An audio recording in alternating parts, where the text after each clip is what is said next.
The movie begins with the introduction of the main character, Lightning McQueen. I mean, come on guys, everybody knows Lightning McQueen. We all know who this is. Ka-chow! Turns out there is a big ass race event going on named the Piston Cup, and with that 3 possible contenders for the championship title. King, Chick Hicks, and of course McQueen, the hot-headed rookie. Basically he just popped out of nowhere in this race season and just fucking obliterated almost everybody by his raw talent, except, you know, these guys. And if we're talking about these guys, Chick just casually wants to kill McQueen every time he gets close to him. So yeah, if you couldn't guess it by now, he's going to be the antagonist of this movie. In fact, he's such a bad boy that he could easily even cause a literal vehicular manslaughter. Dinoco is mine, pussies.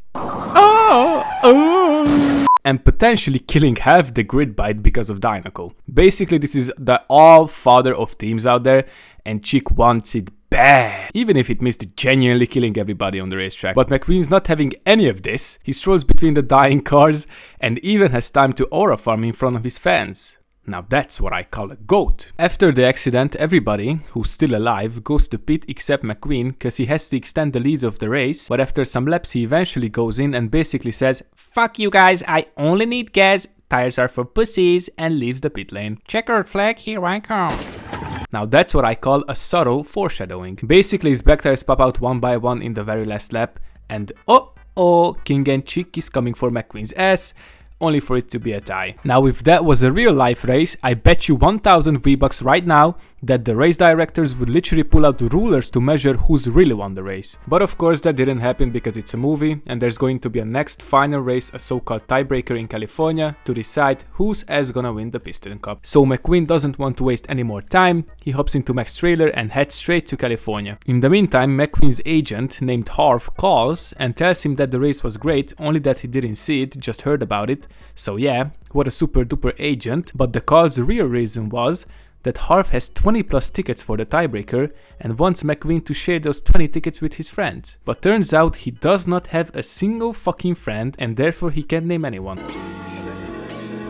My favorite moment in this scene is when Harv tells McQueen that, yeah, you're just too awesome and popular to even name one friend because you have so many.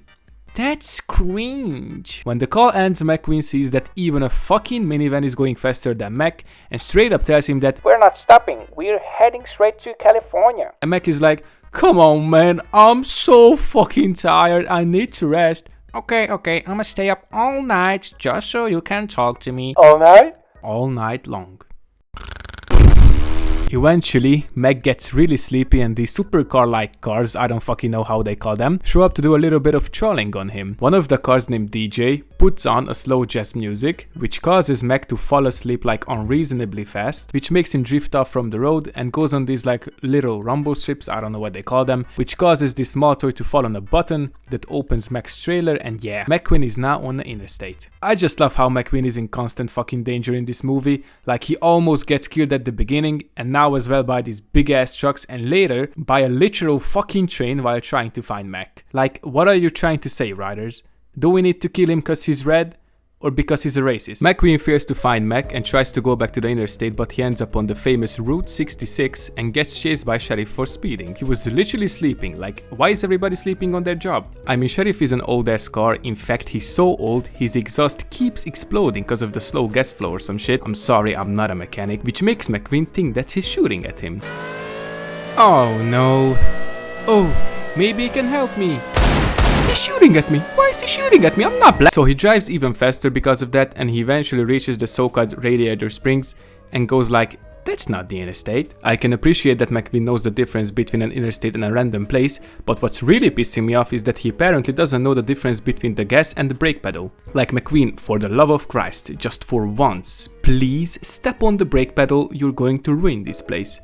And in fact, he did ruin it. In the meantime, Mac gets to California, but what do you know? McQueen wasn't in the trailer and the whole world is like, where is McQueen? We need to find the rookie. Even the fucking military was involved. Like, who is this man? On the next day, McQueen wakes up in a small secluded area behind the gate, let's just say in prison, and gets literally jumpscared by Mater, who is the tow truck of Radiator Springs. And what do you know, his dumbass gets tricked by McQueen to let him out to go sightseeing in the town, but the sheriff shows up just in time and tells McQueen that he has a traffic court to attend to. For, you know, mainly because he destroyed the road. In the court, we get introduced to the doc, who is apparently the judge of Radiator Springs. What a small world we live in. He gets up to his seat, gazes just for a picosecond into McQueen's eyes, and just fucking dismisses the court cause he's just racist towards race cars, I guess, and wants nothing to do with them. But before we can leave the courtroom, a literal Porsche rolls in, and McQueen's like, damn baby girl, you're so fine. Oh, are those double exhausts I see? It's official. McQueen is a certified freakazoid. And for that, the Porsche, whose name is Sally by the way, does a small speech in front of the residents about the history and importance of this town, just to fuck with McQueen and eventually signing him up to make the road sexy again. Damn! Sally got them sass in her, if you know what I mean. We get introduced to Bessie, which is the machinery that McQueen needs to use to make the road sexy again, but when Mater tries to take down his handcuffs, he just fucking switches to light speed and takes off in the horizon. But he won't get far cause they siphoned his gas while he was passed out. They really need that road fixed, I guess. So that's what they do. McQueen finally gets hooked up to Bessie and starts repairing the road, but when he finds out from Mater that the deal was if he finishes the entire road, they let him go, he tries to fucking speedrun that shit only for it to be even worse than before. That was the deal, so can I go now? Hell no! The deal was to fix the road, not to make it worse. Do that shit again. Look, Grandpa, I'm not a bulldozer. I'm a race car. Then why don't we have a race? Me and you. What? Me and you? Is that a joke? If you win, I'll let you go. If you don't, I'ma touch you. So the deal is set, they head down to this old track where the race is going to happen. Of course, McQueen is super confident, the race starts, and what do you know, he eats shit after 30 seconds. Kinda cringe, if you ask me. So the residents make him scrape up that monstrosity he created and redo the whole road all over again, but this time, for real. And McQueen actually fixes half of it overnight and goes down to the same old track where he ate shit yesterday, only to eat shit again. Doc was actually watching him trying to take that left turn, but he always messed it up and basically told McQueen that he needed to turn right to go left. That's why he ate shit. So the big race car doesn't know how to drift?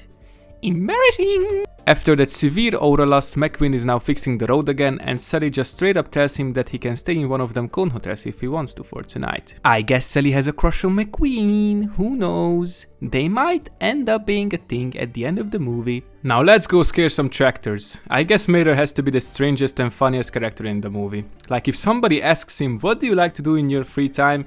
He would just say, man, I like honking at tractors at 3 AM. What an absolute unit. But that bitch ass tomfoolery woke up a literal combine harvester named Frank, who was mentioned by Mater earlier with just a smooth, but don't let Frank catch you. My boy, that is a fucking combine harvester. You can't just say don't let him catch you. Like yeah, if he manages to catch you, you're expired. You're seeing the pearly gates. But they managed to survive and that's the end of it. After they got back to Radiator Springs, McQueen tells that he still wants to get out of his town and Mater asks him, what is so special about that piston cup anyways? McQueen's like, that's my dream, big ass sponsors, private helicopters, yada yada. But if you win that cup, can I get a ride in them helicopters you mentioned? Yeah, of course.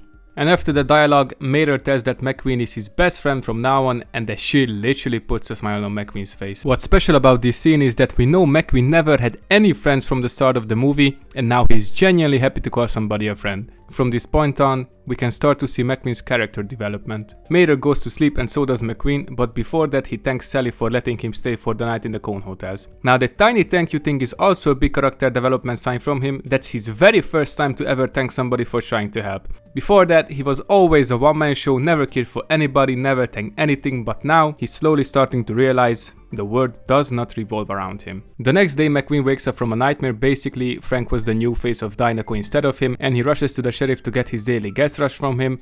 But oh boy, he's getting an anal inspection. Look at McQueen's face, he got traumatized for life. The doc sends him away, he kicks an empty can inside his garage, which makes a whole lot of noise. Feeling guilty, McQueen decides to enter the garage to check for the damages, but he instead finds not one, not two, but 3 piston cups, meaning that the doc was an old race car the whole time. The doc confronts McQueen like, the fuck are you doing here? You're a famous race car, oh my god, you have 3 piston cups. All I see is 3 empty cups. Now get your bitches out of here! And then, like a literal crack addict, McQueen rushes to the residence to basically tell them that the doc was lying the whole time. Of course they don't believe McQueen, they go like, "Are you fucking stupid? The heat is starting to get to you." Then Sally appears from thin air and proceeds to fill McQueen's tank to full and invites him for a drive, but because of the full tank, he could easily just fly straight to California and never look back, but instead he changes his mind and goes with Sally. Now the next scenes are perfectly showing the beauty of this lost land per se.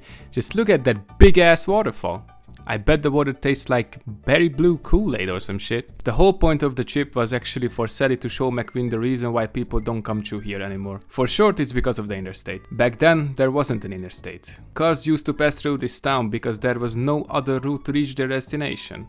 And because of that, the whole town had a reason to exist. But now, not a single soul comes here, and the reason to exist slowly faded away. After the trip, the two lovebirds get back to town only for it to be overrun by tractors. One of them leaves the horde and leads McQueen to that old track where he eats shit every time, but Doc's there as well. The man himself, without zero hesitation, shows McQueen how to take that nasty left turn with an even nastier drift. Now that's how you aura farm properly. After seeing that, McQueen heads down to the track to express his amazement to Doc, but instead he ends up eating dirt and chases Doc back to his garage. "Your driving's amazing."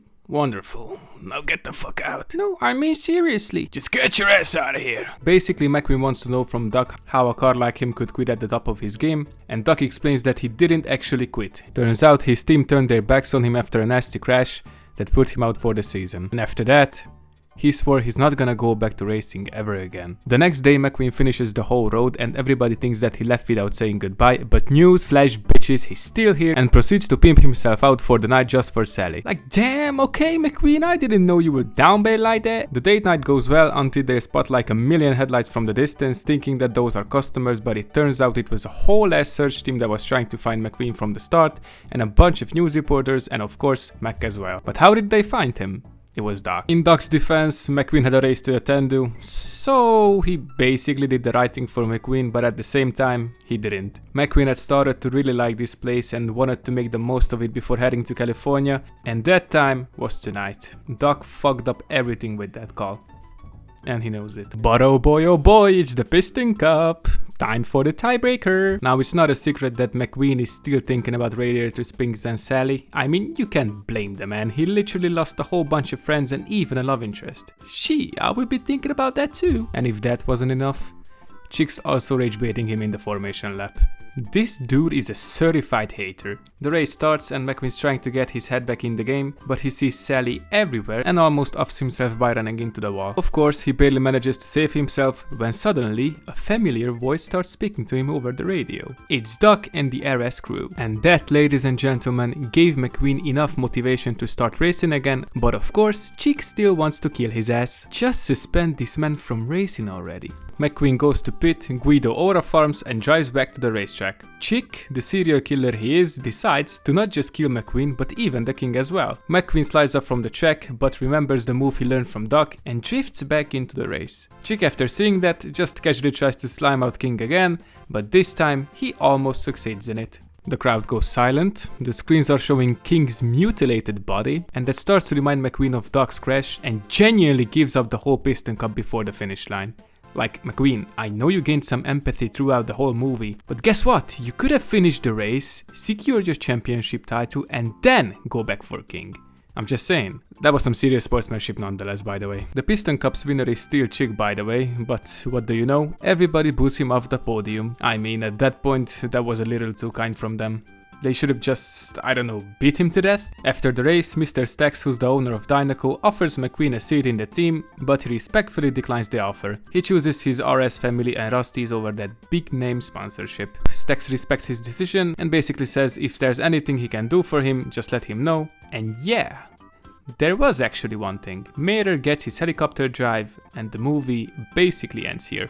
This movie was my favorite one growing up, and it was just so nice to revisit it after all these years. It aged like fine wine and it still was an absolute blast rewatching it. It's safe to say that Cars is one of the best animated movie out there, and it's still my favorite movie of all time. Thanks for sticking around till the end. If you enjoyed this, hit that like button and subscribe so you don't miss the next one. This was Cars Explained by an Unc, and yeah, peace out guys.